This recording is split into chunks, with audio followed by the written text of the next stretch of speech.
अस्सलाम वालेकुम वरहमतुल्लाहि वबरकातुहू। खैरियत से आप लोग होपिया ऑल फाइन। मेरा नाम है मोहम्मद और welcome back to my channel. Finally 11 दिन के बाद इसराइल और फ़लस्तीन के बीच में जो जंग हो रही है, इसको जंग नहीं कहना चाहिए, एक्चुअल में इसराइल की तरफ से जेनोसाइड जो हो रहा था मासूम फ़लस्तीनी सिविलियंस के ऊपर अटैक करके आखिरकार सीज फायर डिक्लेयर कर दिया गया है। इसको मीडिएट कर रहा है इजिप्ट की गवर्नमेंट। ये चीज को डिक्लेयर किया गया है इजिप्ट के चैनल पर, जो फ्राइडे के अर्ली मॉर्निंग फलस्तीनी टाइम 2 AM से लागू किया गया है। फाइनली एक रिलीफ मिला है फलस्तीनी लोगों को। पर देखते हैं इस वीडियो में कि आखिर इसका फायदा हुआ किसे, ये जंग हुआ क्यों। मैंने इससे पहले भी एक वीडियो बनाया था कि शेख जारा जो ज़मीन है, वहाँ के जो घर है, वहाँ से निकालने के लिए उसके ऊपर प्रोटेस्ट जो स्टार्ट हुए थे, इस चीज़ को लेकर इसराइल ने कंटिन्यूस बम्बार्डमेंट किया सिविलियंस के ऊपर, फ़लस्तीनियों को हर जगह मारने लगा। 230 से 250 मासूम लोग शहीद हो चुके। लेकिन रियल एक्चुअल रीज़न क्या है जो इसराइल और नेतन्याहू ने ऐसे वक्त एकदम ये टॉपिक को निकाल कर इतना तमाशा किया है। अब आपको आगे कंप्लीट डिटेल में मैं ये चीज़ को बताऊंगा। इसराइल का प्राइम मिनिस्टर बेंजामिन नेतन्याहू ने कहा कि उसकी सिक्योरिटी कैबिनेट एक मीटिंग रखा था और वोट कंप्लीटली उन लोगों ने ये किया कि म्यूचुअल और अनकंडीशनल सीज फायर को अब हम इम्प्लीमेंट करेंगे। और इस चीज़ को हमास और इजिप्ट ने एग्री किया और कहा कि truce early morning Friday 2 AM से फ़लस्तीनी टाइम के हिसाब से स्टार्ट होगा।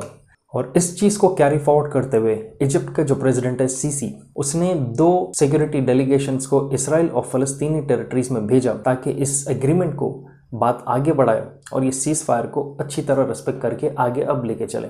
मैंने आज से 11 दिन पहले एक वीडियो बनाया था कि मस्जिद अल अक्सा पे आखिर अटैक शुरू हुआ क्यों इसराइली की तरफ से।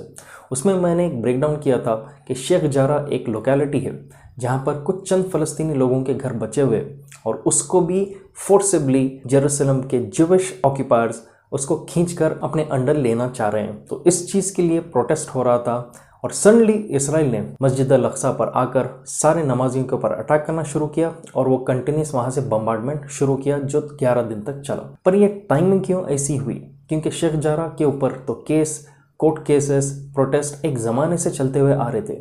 ये सडन ऐसा टाइमिंग क्यों हुआ कि सडन इसराइल के ऊपर एक भूत सवार हुआ और वो कंटिन्यूस वन साइडेड बमबारी शुरू कर दिया फ़लस्तीनी के ऊपर। तो क्या है ऐसा रीज़न जिसकी वजह से नेतन्याहू ने रातों रात एकदम ऐसा स्टेप लिया? सडन अटैक का एक्चुअल रीज़न है नेतन्याहू के इलेक्शन में फेल होना। नेतन्याहू कंटिन्यूसली 4 बार से वो फेल किया इलेक्शन में प्रॉपर रिजल्ट लाने के लिए। क्लियर मेजॉरिटी उसको अभी भी नहीं आई, तो मजबूरन उसे कोalition पार्टी के साथ ज्वाइन करके अपना पावर को रिटेन करना पड़ेगा। और साथ ही साथ उसके ऊपर बहुत सीरियस करप्शन चार्जेस है और इन चार्जेस को ऑपोजिशन वाले बहुत बेसब्री से इंतज़ार कर रहे हैं ताकि थोड़ा भी उन्हें पावर मिले, या वो अगर गवर्नमेंट फॉर्म कर लिए नेतन्याहू के बिना, वो इसको तुरंत रातों रात जेल में डाल देंगे अगर वो इनकेस PM नहीं बन सका। क्योंकि इसराइल के इलेक्शंस में जब कोई क्लियर मेजॉरिटी नहीं आई किसी भी पार्टी को, तो यहाँ पर नेतन्याहू को सिर्फ 1 महीना बचा हुआ था किसी भी तरह दूसरे पार्टी के साथ कोalition फॉर्म करके गवर्नमेंट फॉर्म करने के लिए।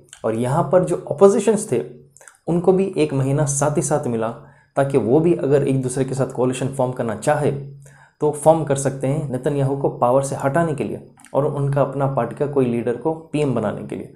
लेकिन यहाँ पर अपोजिशन भी एक प्रॉब्लम में थी क्योंकि उनको कोalition फॉर्म करने के लिए इसराइल का एक पार्टी है जिसका नाम है UAL, यूनाइटेड अरब लिस्ट, जो इसराइल के 20% माइनॉरिटी अरब सिटीजन्स का वो रिप्रेजेंट करता है। कोई भी अरब पार्टी आज तक इसराइली गवर्नमेंट का एक पार्ट या कोalition का गवर्नमेंट का पार्ट नहीं बना है। तो ये कोalition बहुत ही ट्रिकी रहने वाला था, बहुत ही कंफ्यूजिंग और बहुत ही परेशान करने वाला था अपोजिशन पार्टीज को। क्योंकि आपको तो पता ही है इसराइली और फ़लस्तीनी के बीच में इतनी नफरत है, तो इस हिसाब से UAL को लेना अपोजिशन वाले पार्टीज को कोalition फॉर्म करने के लिए बहुत नुकसानदेह वो भी पड़ेगा। UAL का चेयरमैन मंसूर अब्बास ने ऑलरेडी इस कोalition को रिजेक्ट कर दिया ज्यूइश कोalition पार्टनर्स के साथ, और उसने ये कहा कि मैं मेरी पार्टी गवर्नमेंट फॉर्म करने के लिए नहीं बल्कि अपने लोगों को सेफ साइड रखने के लिए, उनको और उनके हक दिलाने के लिए मैं इस पार्टी को फॉर्म करके रखा हूँ। क्योंकि कोalition में जब आ जाएंगे तो वो भी उनके अंडर दबना उसको पड़ेगा। और ऐसे सिनेरियो में अगर कंप्लीट कोalition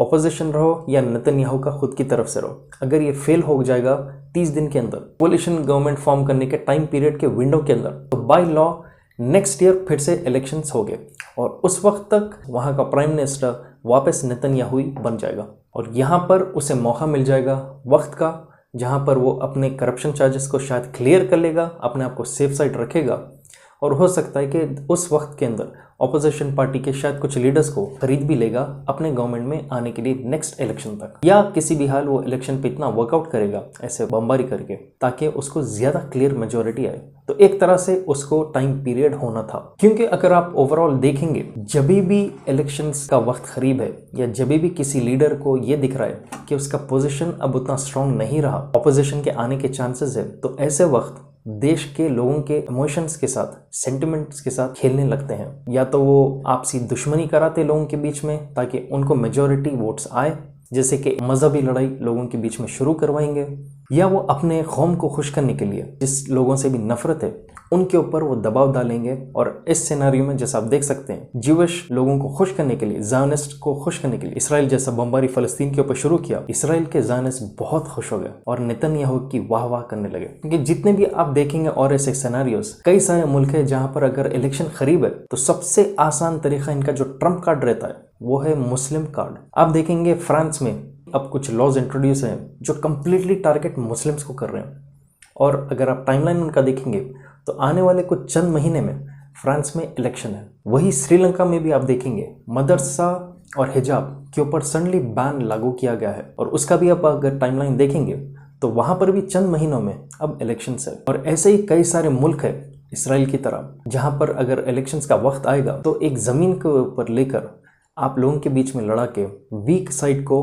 पूरी तरह दबाव डालते हैं, और यहाँ पर मुस्लिम्स ही है क्योंकि उनका कोई रेसिस्टेंस प्रॉपर नहीं है और अरब मुल्क तो कोई प्रॉपर सपोर्ट करता नहीं है। तो यहाँ पर भी उस तरह से बमबारी हुई ताकि उसके प्लस पॉइंट्स बने, पब्लिक के बीच में उसकी वाह होने लगे।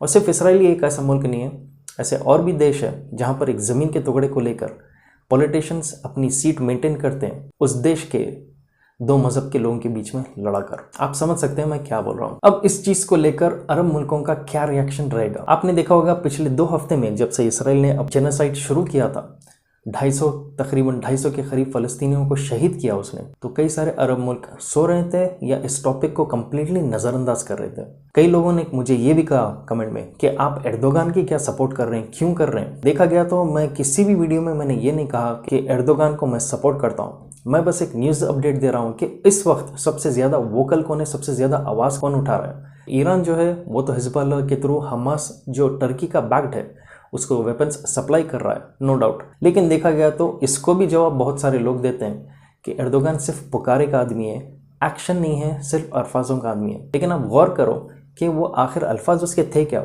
वो हर कंट्री को भीख मांग रहा था कि इस वक्त कोalition फॉर्म करो और अपना अपना हिसाब से एक स्टेप लो, पर उसका साथ कोई नहीं दे रहा था। तो ऐसे उसमें मजबूरन उसको भी खामोश बैठना पड़ा, क्योंकि अकेला अगर वो वार करने गया उसको ना तो अरब मुल्क साथ देंगे, ना तो वेस्टर्न कंट्रीज और उसके अलाइज साथ देंगे, पूरी तरह टर्की को भी पूरे मिलकर कुचल देंगे।